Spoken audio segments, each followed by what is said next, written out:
Olá, estamos aqui ao vivo para uma live que é importantíssima, é a live de como conduzir conversas difíceis.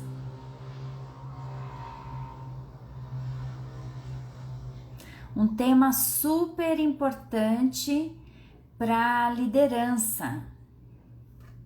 Na verdade, um tema super importante para qualquer pessoa, né? Mas que o líder vai ter que enfrentar conversas difíceis, isso ele ou ela vai ter que enfrentar.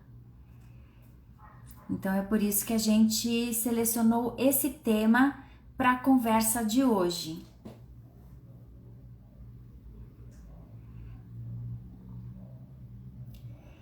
E quando a gente fala, né, de conversas difíceis, na verdade, a gente está falando do conceito de conversa crucial. Não sei se vocês já ouviram falar em conversa crucial.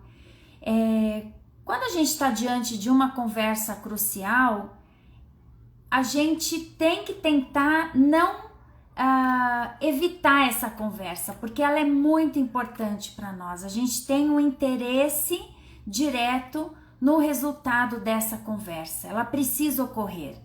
Então, aquela brincadeira, né, que eu fiz, tem 3 opções aí diante de uma conversa crucial: ou você evita essa conversa, ou você conduz a conversa com ineficácia, ou você conduz a conversa de uma maneira eficaz.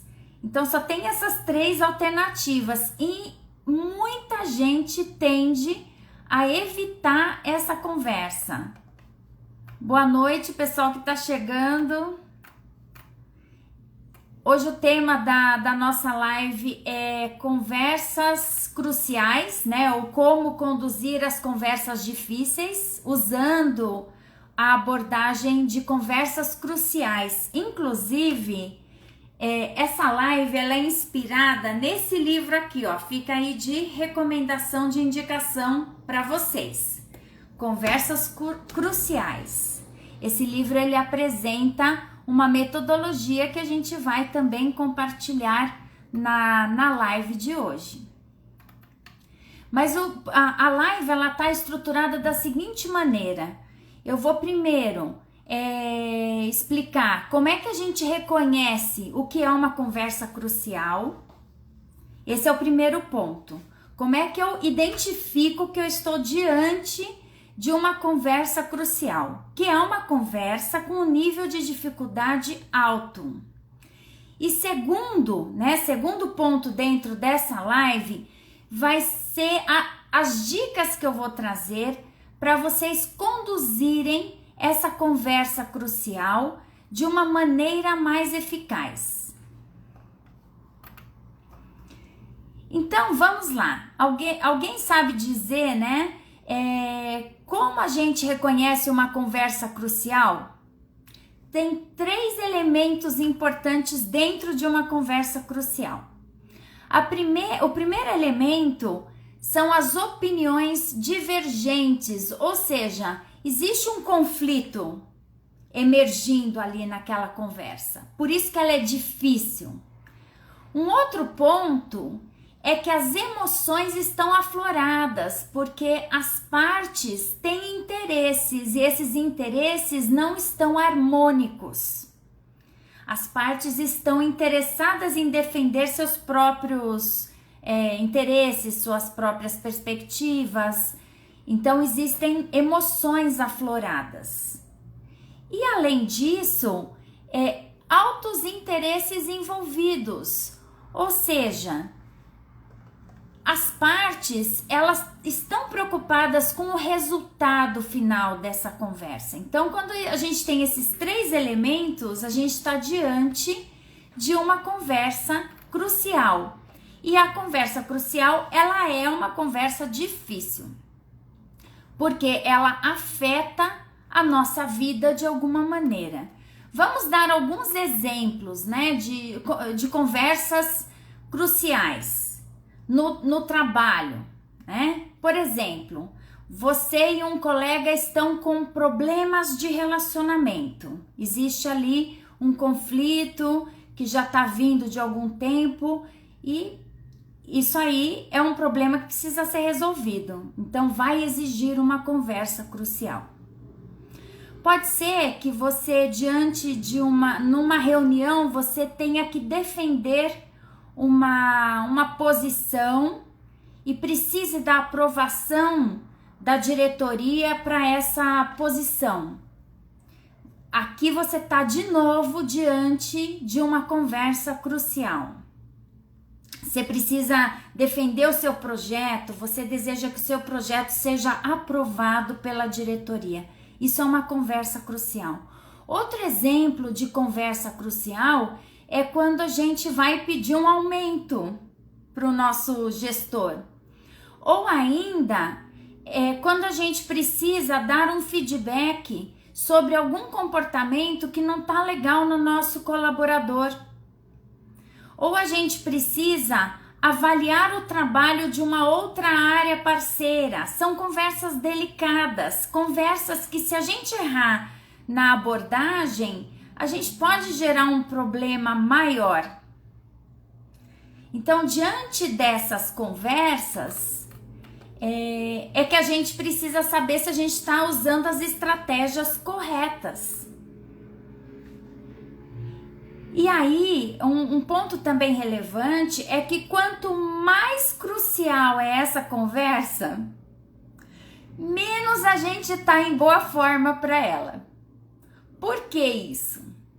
Porque é quando as nossas emoções estão mais afloradas, porque a gente se sente envolvido com aquele assunto, a gente deseja um determinado resultado.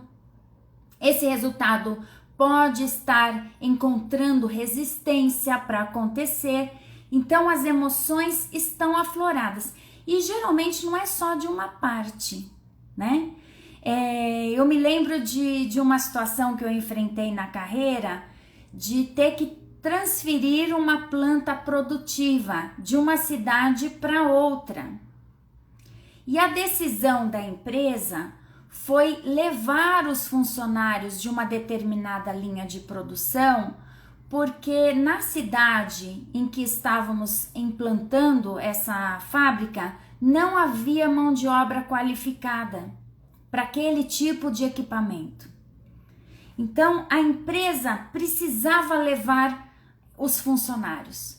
Mas vocês imaginem o que é transferir funcionários de fábrica para uma outra cidade. Olha o impacto humano disso.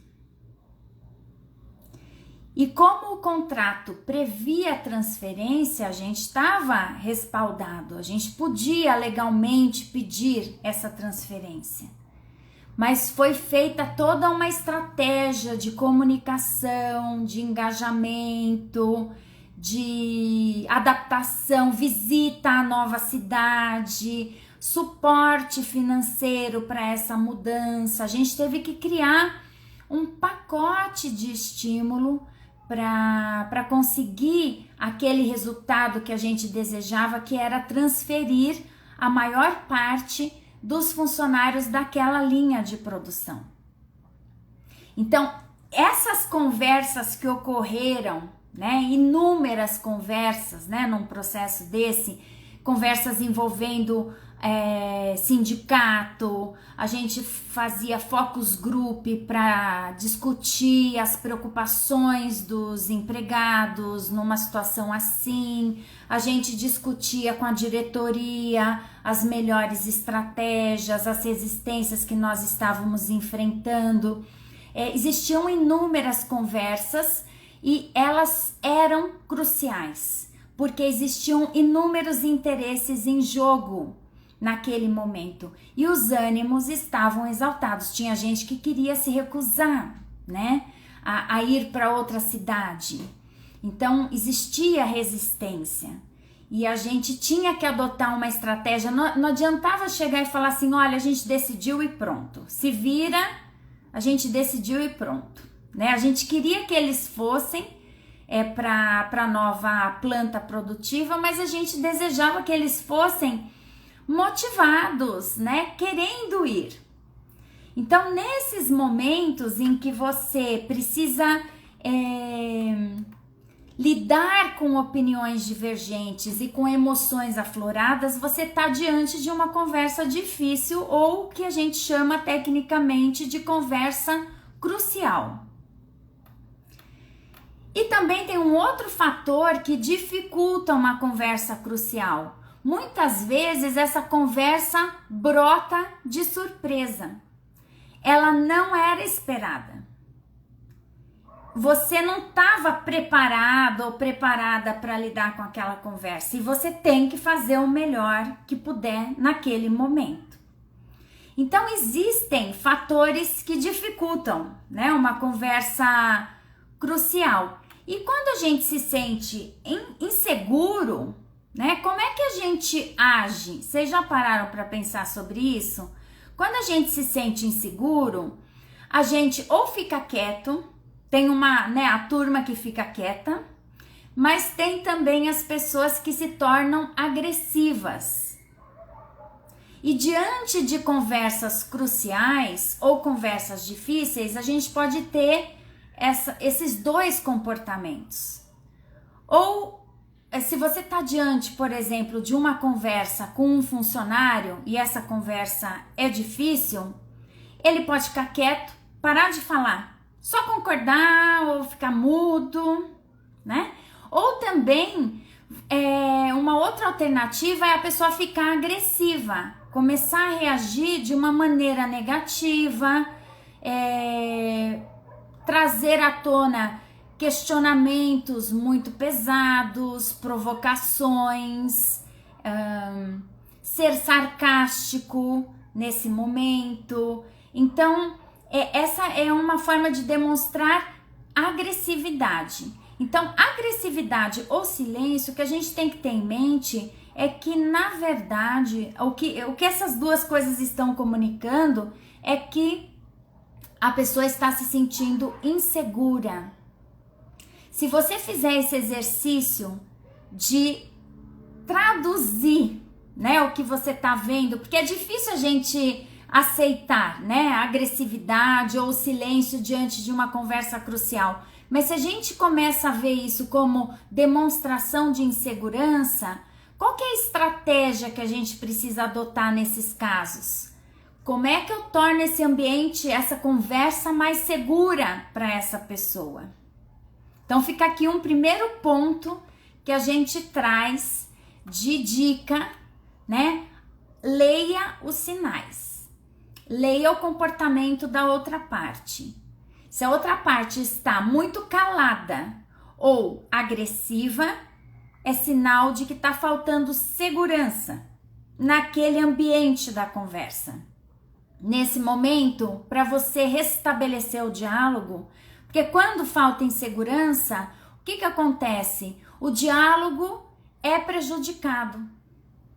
O diálogo ele só flui da maneira eficaz, da maneira como tem que ser para resolver um assunto, se houver segurança naquela interação, naquele ambiente. Então, primeira dica é: percebeu que o ambiente está ficando meio inseguro para alguém? Precisamos reforçar a segurança. Então a gente pausa o nosso avanço, né, nas defesas de opinião, etc. E a gente vai cuidar para aquele ambiente ficar mais seguro. Esse é um ponto crucial, né, das conversas difíceis. Fica aí essa dica. Vou dar várias dicas, né, nessa conversa. É um bate-papo. E a ideia é que eu traga várias sugestões de como conduzir essa conversa. E essas sugestões, elas são inspiradas neste livro aqui. Eu já tinha mencionado no começo, mas para quem perdeu, Conversas Cruciais.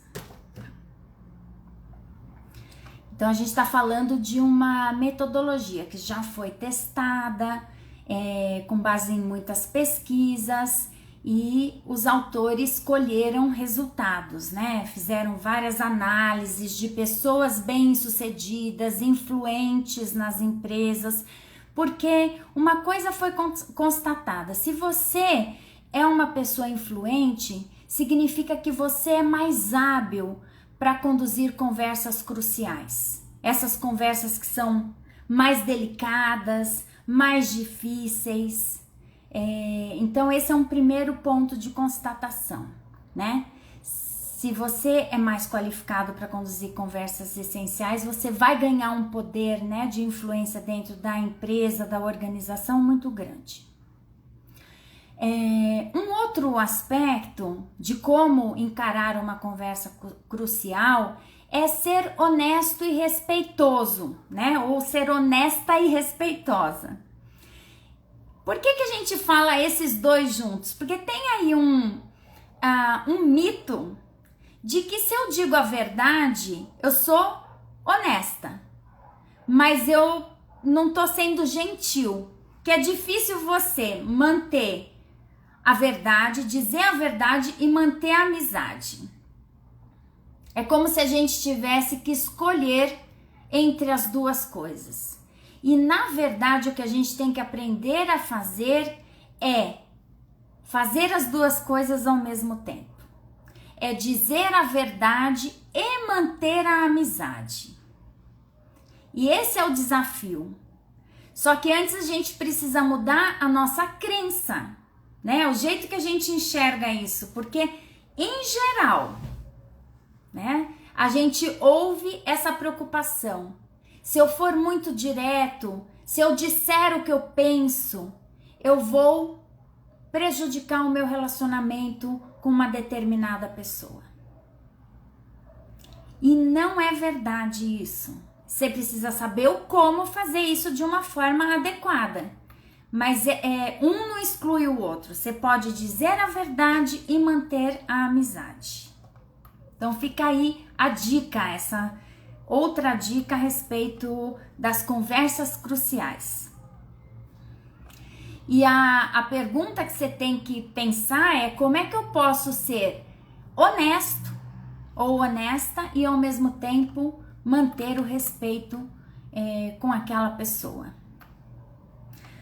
Outro ponto importante é manter o diálogo. O diálogo significa esse fluxo de informações relevantes, essa troca entre as pessoas. E como eu já tinha mencionado, se o ambiente fica inseguro, esse diálogo ele é prejudicado. Existem formas de você manter o diálogo, né? Uma coisa importante do valor do diálogo é que ele permite que informações relevantes venham à tona. E diálogo, gente, não é a mesma coisa que monólogo. Porque às vezes o líder pensa que ele falando, ele está dialogando. Mas o diálogo, ele exige a participação da outra parte. E ele precisa ser equilibrado. Não pode ser uma conversa em que você impõe as suas ideias, sem perceber, às vezes, não é com essa intenção, mas acaba impondo, usando a sua posição, usando uma maneira muito incisiva, muito inflexível de se comunicar, e aí você não abre espaço para a participação do outro. E é importante essa participação, porque na hora que a gente está no diálogo, é fundamental estimular que todas as opiniões venham à tona. Não é interessante a gente abafar resistência, abafar pessoas que não concordam. É nesse momento do diálogo que essas coisas têm que vir à tona. Inclusive porque o diálogo ele serve para a gente depois tomar uma decisão. O diálogo pelo diálogo só não existe para nada, né? Assim, não serve. Mas você está tendo uma conversa crucial porque você quer tomar uma decisão. Você precisa que você tome uma decisão ou que alguém tome uma decisão. Às vezes não é você que vai tomar a decisão, mas você quer influenciar aquela decisão que será tomada. Você quer que a sua perspectiva seja considerada na tomada de decisão. Então, nesse momento do diálogo, é que surgem todas essas diferentes opiniões. essas diferentes perspectivas. E nesse momento, gente, é importante que quem estiver facilitando o diálogo, e o líder muitas vezes vai ter que ocupar esse papel de facilitador do diálogo nas conversas difíceis, vai ter que fazer perguntas, vai ter que entender melhor o ponto de vista da outra parte, porque o desafio é como se manter no diálogo.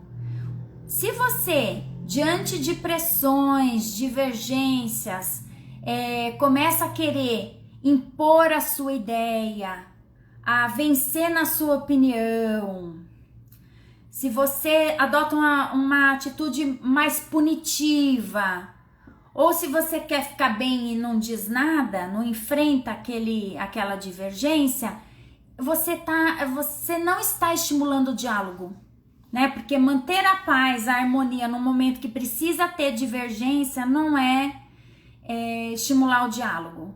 Impor não é estimular o diálogo. E nem ameaçar, né? Tipo, tá bom saber que você pensa assim, né? Uma fala meio ameaçadora, tipo, te pego depois, né? Então, se a gente tem essas atitudes, a gente está se distanciando do diálogo. Mas tem algumas perguntas que a gente pode se fazer para a gente se conectar novamente com a intenção de diálogo. Que perguntas são essas? E quem puder anotar, gente, eu até sugiro, tá? Então, diante de uma conversa difícil, onde os ânimos estão exaltados muitas vezes, onde existem divergências, o que você tem que focar? O que é realmente importante para mim? O que é importante para a outra parte ou para as outras partes? O que é importante para a empresa? E se for a respeito de um relacionamento entre pares, entre você e um superior, entre você e um colaborador, o que eu realmente desejo para esse relacionamento? Por que essas perguntas ajudam no diálogo? Porque onde está a divergência não é, em geral, não é onde é o que é importante para você, o que é importante para as outras partes. As divergências surgem quando você idealiza a forma com que você vai atender aquele seu desejo. A forma é que gera a divergência, é que gera o desentendimento. Mas o desejo, ele é compreensível pela outra parte, né? A sua necessidade real, né? O que é importante para você, ninguém vai discutir isso. Então, focar nisso primeiro talvez seja uma forma de buscar um ponto de concordância. Outra coisa, outra dica, né, para lidar melhor com as situações de conversas difíceis é saber detectar essas conversas cruciais logo no início. Por que isso? Porque se a gente se deixa levar pela conversa sem perceber que nós estamos diante de uma conversa crucial e sem exercitar a nossa intenção de que a gente vai querer ser eficaz, que a gente precisa manter o controle, que tem horas que a gente vai ouvir o outro, né? Todas aquelas dicas de conversa crucial, se a gente não identifica que a gente está diante da conversa crucial, a gente se deixa levar pela correnteza e a gente inclusive corre o risco de perder o controle da situação. Então, outro ponto importante é você saber detectar quando está diante de uma conversa crucial e conversar consigo mesmo. Estou diante de uma conversa crucial. Deixa eu dar uma pausa, deixa eu diminuir o passo e me abrir para tentar tirar o melhor dessa conversa, mas isso precisa ser consciente, precisa ser intencional. Porque se a gente agir só no automático, o que a neurociência nos mostra é que diante de conversas cruciais a gente quer é reagir. A gente vai reagir ou com agressividade, impondo nossas ideias, com a força, ou com o silêncio, com a passividade, querendo fugir da situação. Então é importante saber que você está diante de uma conversa crucial, para você manter essa intenção e agir mais racionalmente, não se deixando levar só pelas emoções.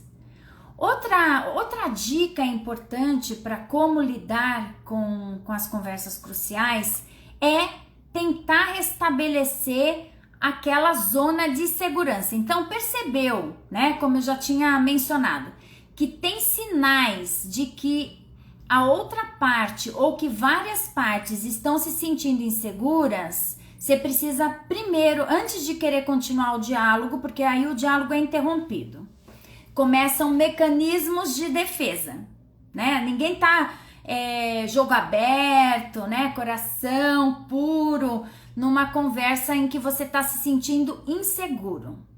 Então, na hora que você percebe insegurança, você tem que agir para tratar essa insegurança. Quais são os dois sinais de insegurança? Alguém lembra? Silêncio ou agressividade. Então, se tem gente na conversa ficando quieto, não dá opinião nenhuma, se calou, ou está com uma agressividade, tem aí um problema de segurança. E aí, gente, para a gente restabelecer esse clima de segurança, é importante revisitar o objetivo mútuo da conversa.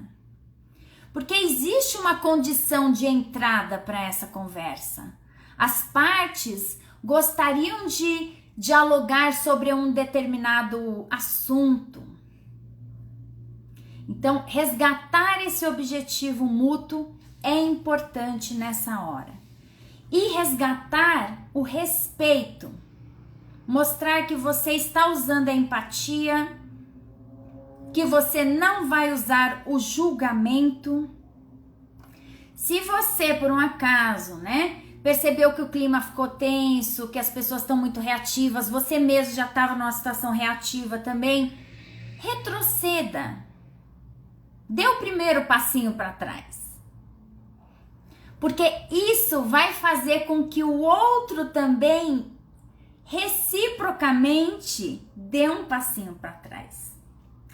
Então é importante, né, numa hora dessas, para você reconquistar, né, esse ambiente de segurança para continuar o diálogo, se desculpa, procure esclarecer o que foi dito até o momento e cria um objetivo mútuo.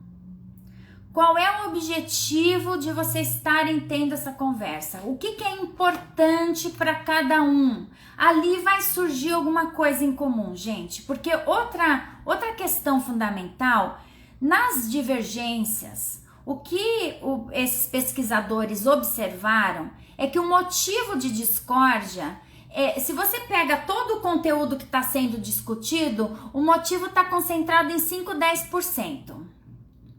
O resto, não, as pessoas concordam, elas não estão discordando, mas aqueles 5, 10% causam um pânico, um pavor, porque é ali que o bicho tá pegando. E a gente tá acostumado, a gente foi treinado a ver aquilo que não tá se encaixando, né? Aquilo que não tá harmônico, e aí a gente fica nisso. Então, outra estratégia é: olhe para aquilo que vocês concordam, para baixar um pouco, né? Essa coisa da pressão, da tensão, e depois retomar os pontos de divergência que podem existir, né? E vão existir muitas vezes dentro de conversas cruciais, né? Nas empresas. Às vezes a conversa crucial é no seu relacionamento, com filhos, com parceiros, Pois é, a Evelyn tá falando aqui que esses 5 a 10% podem acabar com tudo, e é verdade. Mas quem acaba com tudo, Evelyn, não são 5 a 10%, somos nós mesmos. ou somos nós, ou é outra parte, e a gente, né, também reage da pior maneira. Outra coisa importante é, o clima começou a pegar, né, tá ficando ruim essa conversa. Tente dominar as suas histórias. O que significa isso? Existe uma coisa, né, que a gente chama de história aqui e que também é chamada de interpretação em outras abordagens, né, sobre comunicação, que é o seguinte: entre o que acontece com a gente, que é o fato, e a nossa resposta, tem uma coisa que é o nosso pensamento. O que a gente pensa a respeito do fato vai determinar o nosso comportamento, a nossa resposta. E o que a gente pensa, muitas vezes, né, são julgamentos. A gente faz julgamento a respeito das posições alheias, do comportamento alheio, e isso nos leva a ter reações que nem sempre são produtivas. Então, essa domine as suas histórias é você aprender a identificar o que você está pensando, e esse pensamento é diferente do fato. É importante isso, porque o que acontece é que muitas vezes as pessoas não conseguem fazer essa diferenciação. Uma coisa é o fato, a outra coisa é o que eu interpreto do fato. Então, por exemplo, vou dar um exemplo e depois, Evelyn, você que diz que vive isso no dia a dia, se quiser escrever algum exemplo aí, mas, por exemplo, um bem que acontece muito. Tem pessoas que têm um padrão de atraso. Então, eu tive já uma situação assim, né? Que eu tinha uma pessoa dentro da minha equipe de trabalho que ela sabia que a gente tinha reunião toda sexta-feira às 9 horas da manhã, mas toda sexta-feira às 9 horas da manhã ela não estava lá. E o atraso era assim, sempre de 20 minutos por aí. Então quem tá de fora olhando fala assim: ah, não é possível, né?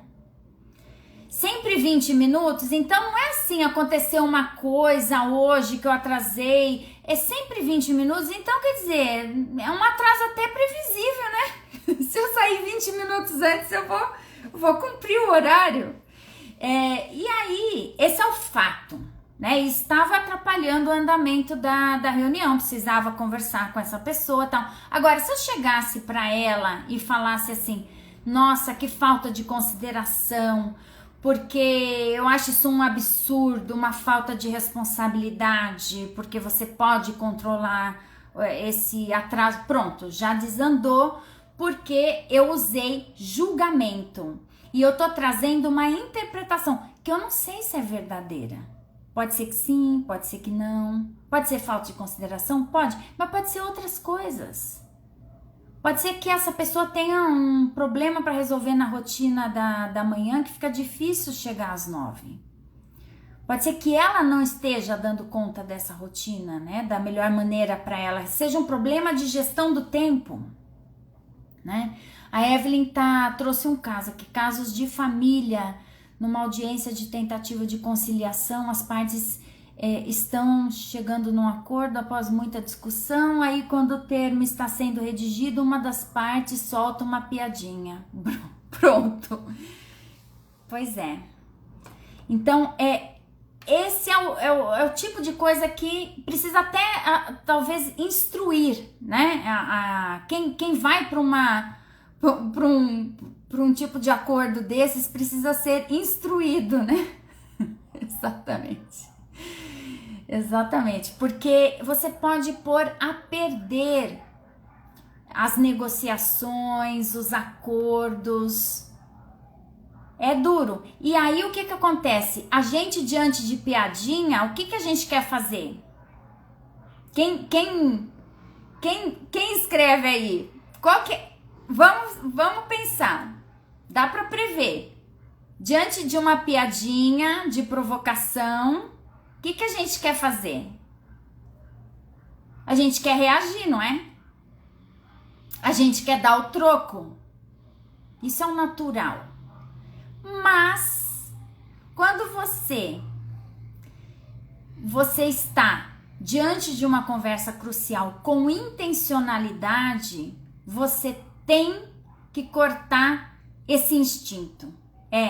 A gente quer revidar, mas a gente precisa, com a intencionalidade, né, com o nosso racional, pensar quais são as estratégias mais eficazes naquele momento. Revidar vai ser legal, né? Assim, vai ser catártico, né? Mas não vai resolver e pode piorar a situação. E você pode perder com isso. Então, ter em mente diante de uma conversa crucial que agressividade, gente, não vai levar a nada. Então a gente tem que tentar se observar para ver se a gente não tá com atitude agressiva e também se a gente perceber do outro, a gente tem que tentar se controlar, não entrar nessa vibe. Porque se a gente entra aí, a gente põe tudo a perder. Mas se a gente não entra, a gente tem uma chance de reverter a coisa. E é isso que é interessante. E como é que a gente reverte uma coisa dessas? Ouvindo, não é falando. Vamos ouvir.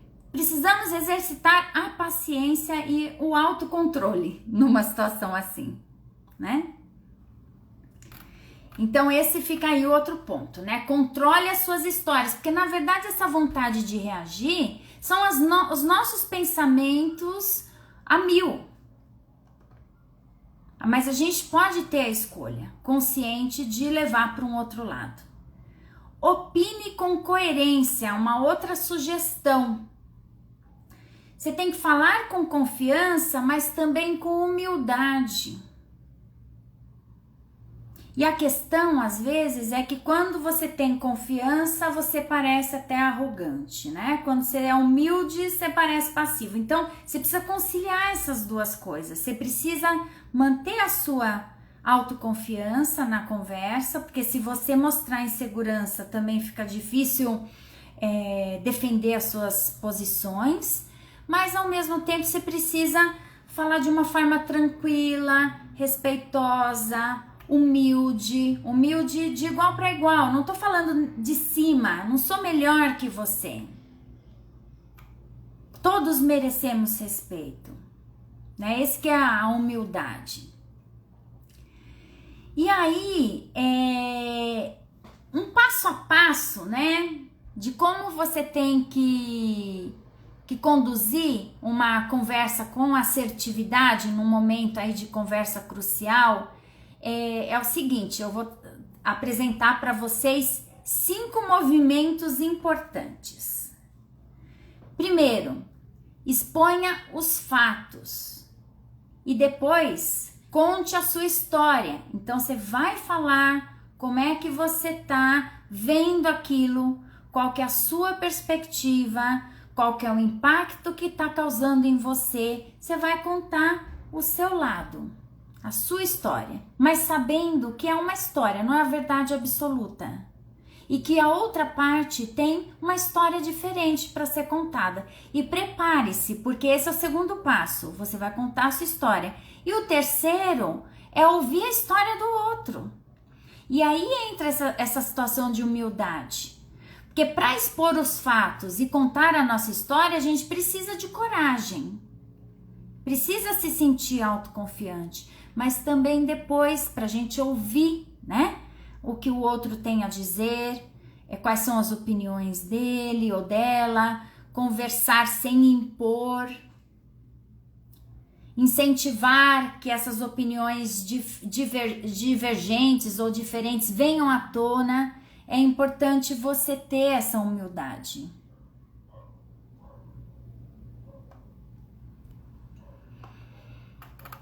Então, esses são os 5 movimentos importantes numa conversa crucial. Você tem que expor os fatos, falar da sua história, como é que você está vendo aqueles fatos, o que é importante para você ou não, daqueles fatos, a sua opinião, a sua posição. E aí depois é a outra parte, né? A gente precisa dar espaço para essa parte falar também. A gente dialoga sem impor, é o 4º movimento. E o 5º movimento é incentivar essas opiniões diferentes. Elas precisam vir à tona, não adianta abafar, não adianta jogar debaixo do tapete, porque isso não vai resolver, né? As conversas cruciais, elas existem para a gente conseguir tomar uma decisão. E aí, gente, nesse modo, né, de incentivar o outro a falar, o que é importante? A escuta. Você tem que entrar no modo escuta. Você tem que fazer perguntas. O que é o modo escuta? Até os autores do livro, né, Conversas Cruciais, eles trazem 4 ações, né, abordagens que vocês podem adotar para estimular que o outro exponha a opinião. E é um acrônimo, é PP, PP, que são perguntar, que é o primeiro P, espelhar, parafrasear e encorajar. Por isso que é PP. Porque é o início de cada estratégia. Então, pergunte. E aqui, gente, importante usar as perguntas abertas. O que são as perguntas abertas? Aquelas que permitem que a outra parte realmente explore, né, assim, discorra a respeito de um determinado tema. Se você faz uma pergunta fechada, que significa que ela pode ser respondida sim, não, talvez, você pode ter dificuldade de manter o diálogo, porque sim, não, talvez, se a pessoa quiser ficar no modo silêncio, né, de resistência, ela vai conseguir. Agora, por exemplo, você concorda com o que eu disse? Sim, não, talvez. O que você acha disso que eu disse? Essa é a pergunta aberta, a versão aberta dessa mesma pergunta fechada, mas olha a diferença de resposta que você vai ter, né? Então, saber perguntar é importante para estimular que o outro exponha a sua opinião. Depois, espelhar é verbalizar aquilo que estamos percebendo no outro. Então, a gente vai ter leituras do outro. Quais são os comportamentos, qual é o tom de voz, quais são as expressões faciais. A gente pode perceber que a pessoa não está confortável com uma determinada situação, com uma fala que ocorreu. E a gente pode falar isso, né?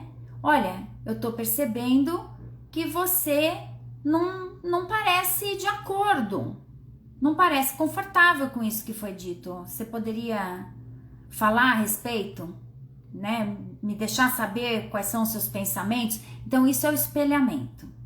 Parafrasear é quando você faz um resumo com as suas palavras do que você entendeu. E isso é super importante para evitar, inclusive, mal entendido. E pra gente, às vezes, até ganhar tempo, dar uma baixadinha de bola, né? Faz lá um resumo. E o encorajar, esse aqui é interessante também, né? E eu acho que a gente usa pouco nas conversas cruciais. Caso exista essa dificuldade da outra parte falar, né? Você pergunta, às vezes não tá vindo nada. Você pode tentar adivinhar o que está passando. Você dá um chute. Que até, agora eu lembrei aqui de um conceito da comunicação não violenta, que é o chute empático, né? você tenta adivinhar o que a outra parte tá pensando. E pode ser totalmente errado? Ok, mas isso vai estimular a outra parte a dizer o que ela de fato está pensando. Então, por exemplo, né, numa situação, eu estava vendo um caso, né, de diálogo, um diretor comunicando uma decisão de uma empresa para os funcionários mudos, né, super inseguros, desconfortáveis com aquela decisão, não queriam se posicionar porque tinham medo do que podia acontecer e ele estimulando com perguntas, mas nada vinha. E aí, em um determinado momento, ele usa a estratégia do encorajamento. O que é? Gente, eu tô percebendo que vocês não gostaram e que talvez esteja passando pela cabeça de vocês o seguinte: puxa, mas a empresa não considerou que ia fazer, que ia ter um impacto na gente, que ia desagradar as pessoas essa decisão? E aí, com essa fala, um dos colaboradores teve uma outra fala, que não era bem essa, era uma outra coisa, e assim começou o diálogo.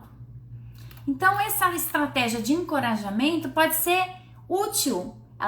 Você pode até dar você pode não acertar o seu chute, mas ele disparou um diálogo. Né? Então, isso também pode servir na hora para restabelecer o diálogo. Outra coisa também importante é usar os 3 Cs: concordar, construir e comparar. Então, começa concordando com aquilo que dá para concordar. Sempre tem as áreas de convergência, tem áreas de divergência, que são esses pontos aí mais delicados, 5 a 10% das conversas, mas tem muita área que é coberta por concordância. Então, vamos olhar para isso primeiro, né? As áreas de concordância. Depois tem pontos que não foram cobertos na discussão, tem preocupações que precisam ser endereçadas, né? Pode ser que existam propostas que precisam ser debatidas e nem todos os contras, né? Prós e contras foram avaliados de todas as propostas. Você está enxergando um risco numa das propostas, então isso precisa vir à tona. Então, esse é o construir. Que outras informações nós poderíamos adicionar a essa conversa, né? Informações que não vieram à tona, mas que fazem com que a discussão não esteja completa ainda, né? E o terceiro C, que é o comparar. Então, concordamos em alguns pontos, mas divergimos em outros. Aí fica aquele impasse. Vamos descrever cada um desses pontos de divergência, né? E vamos comparar esses pontos de divergência. Essa é uma outra estratégia que pode ser utilizada. E tudo isso, gente, né? Todas essas estratégias de diálogo, elas vão depois ser insumo para uma tomada de decisão. Então, olha que importante também a gente dar espaço para que as divergências surjam, sejam analisadas, compreendidas na sua integralidade, né? Porque se elas são abafadas, se elas não são verbalizadas, você não considerou esses pontos de vista na sua tomada de decisão. E pode ser que aquele ponto de vista fosse também muito importante para contribuir para uma decisão melhor. Então, saber que a divergência faz parte do processo, né, de análise para uma tomada de decisão posterior. É isso. Vocês querem comentar alguma coisa? Tem alguma dúvida? Queria aproveitar para fazer um aviso aqui, que a gente vai na semana que começa dia 9 de fevereiro até 15 de fevereiro, a gente vai fazer a jornada Líder de Sucesso. Vai ser um evento gratuito, online, ao vivo, sempre às 8 da noite. Serão 7 dias de encontro para a gente discutir sobre comportamento humano. A ideia é que as pessoas que participarem ampliem o seu conhecimento sobre comportamento humano e assim possam obter melhores resultados com as suas equipes. Essa é a proposta desse evento, que vai ser a Jornada Líder de Sucesso. Quem quiser participar precisa se inscrever, tá? Para se inscrever tem que entrar lá no link da bio e tem já o formulário de cadastro. E lá tem mais informações da jornada, o que vai acontecer em cada dia, tem a programação para vocês verem. Se quiserem também divulgar para pessoas que possam se interessar, essa jornada ela é feita para quem gostaria de ser líder ou que já é líder e gostaria de desenvolver, de aprimorar as suas competências de liderança. Então é isso, gente. Obrigada pela presença. Quinta-feira que vem tem mais uma live. Agora a gente vai com lives até o início da Jornada Líder de Sucesso. E sempre às quintas e sempre com um tema que tem a ver com comportamento humano e como tirar o melhor da sua capacidade de liderança, conhecendo essas questões de comportamento humano, tá bom? Boa noite!